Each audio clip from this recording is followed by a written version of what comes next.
Welcome to Curious Kids Every Day. I'm Josh. How are you doing today? It's so good to hear from you. I've got a question for you. Have you ever seen a tornado? Or have you ever been in a place where there was a tornado nearby? Tornadoes don't happen everywhere, but guess what? My family happens to live in a place that gets tornadoes. We call it Dixie Alley. Tornadoes don't happen all the time, but they happen often enough that we've got a special spot in our basement with snacks, and blankets, and flashlights and games, just in case we need to go down there to be safe during a tornado. Whenever we hear a tornado warning, that's where we go to stay safe. I wanted to do this episode especially for my boys because they've been feeling a little nervous about tornadoes lately. And sometimes, when something feels scary, it helps to learn more about it. The more we understand, the less mysterious and the less scary it becomes. The most important thing I always tell my boys is that Daddy's number one job is to keep them safe. So I wanted to make this episode for my boys, but I also got a great question from a curious kid named Lawrence. So this episode is for him too. He asked, how do tornadoes form?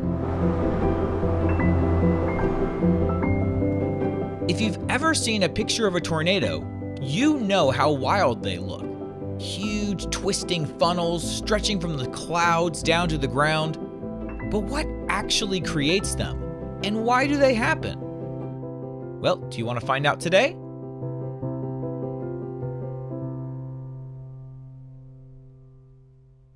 A tornado is a spinning column of air that stretches from a thunderstorm in the clouds all the way down to the ground.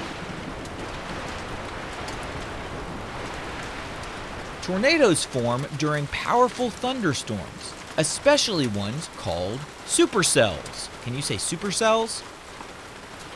Inside a thunderstorm, warm air from the ground rises up quickly, and cooler air from above comes down. If the wind is blowing at different speeds or in different directions at different heights, things can start to get a little crazy.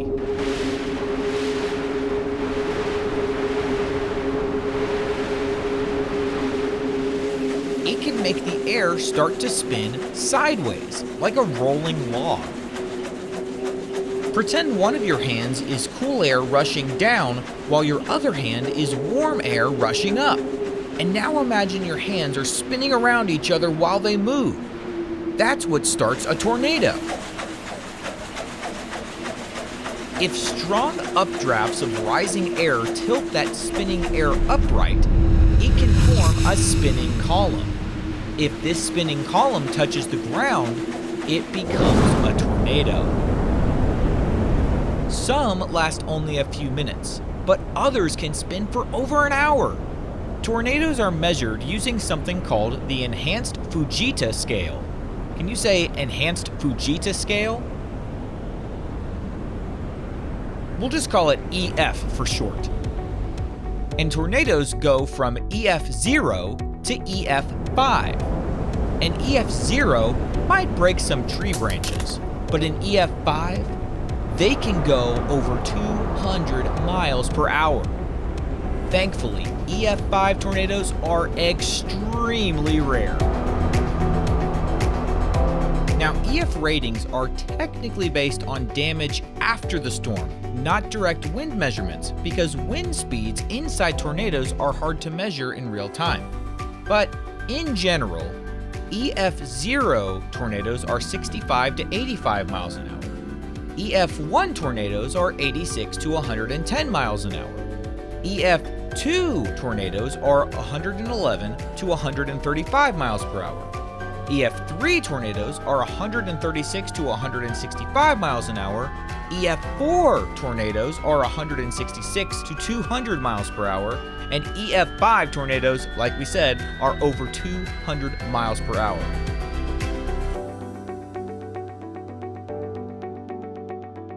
Most of the time, a tornado warning just means that you need to go down to your basement or to another safe spot in your house, wait it out, and then go back to normal when it's all over. Your parents are keeping you safe, and I bet you can bring some fun stuff to do while you're hunkered down.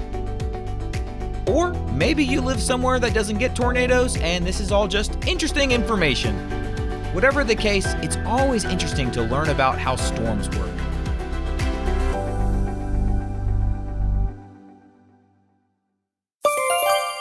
All right, let's have a quick quiz. What kind of storm is most likely to form a tornado? Remember we learned the word supercell? What scale is used to measure tornado strength? The EF scale, or the enhanced Fujita scale. What makes the air start spinning before a tornado forms? Different wind speeds and directions at different heights. Let's play true or false. True or false? Tornadoes always last at least 1 hour. That's false. Some of them are way shorter. True or false? EF5 tornadoes are the weakest kind. That's false. EF5 tornadoes are the strongest ones. True or false? Tornadoes only happen in the United States. That is false. True or false? Warm air rising and cool air sinking help tornadoes form. That is true. Would you rather watch a tornado from far away through binoculars or fly above one in a helicopter?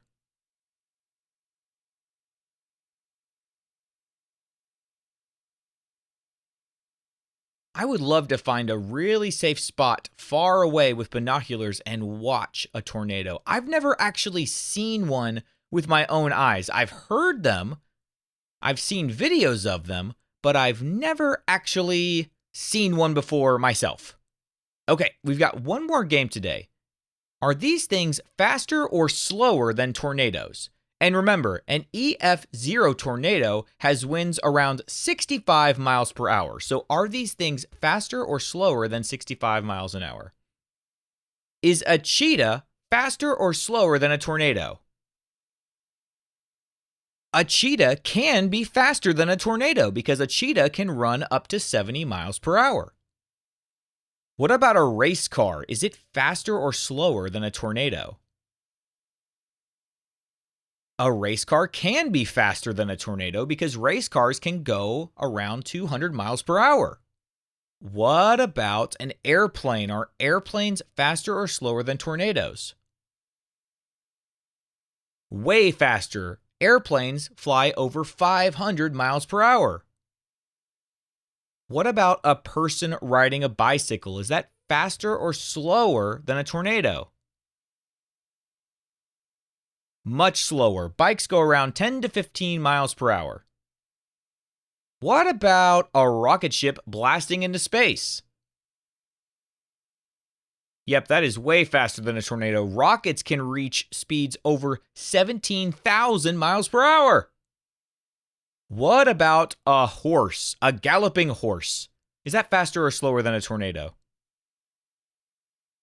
That is slower. Horses gallop around 30 to 40 miles per hour, which is still really fast. That's faster than I thought. Tornadoes might seem like huge, scary storms, but they're actually pretty amazing. When warm air rises and winds twist and turn just right, something powerful and incredible happens. And don't forget, your parents' number one priority in a storm is keeping you safe no matter what. So just follow their instructions and everything will be fine. What kind of question do you think we'll ask tomorrow on Curious Kids Every Day? I can't wait to find out. So until then, keep asking questions and stay curious, kids. And for all the grown-ups listening, thank you so much for telling other parents about this show. Please visit CuriousKidsEveryday.com to get a free printable with activity ideas that don't involve screens. Those are the best kinds of adventures to have. That's CuriousKidsEveryday.com. See you tomorrow.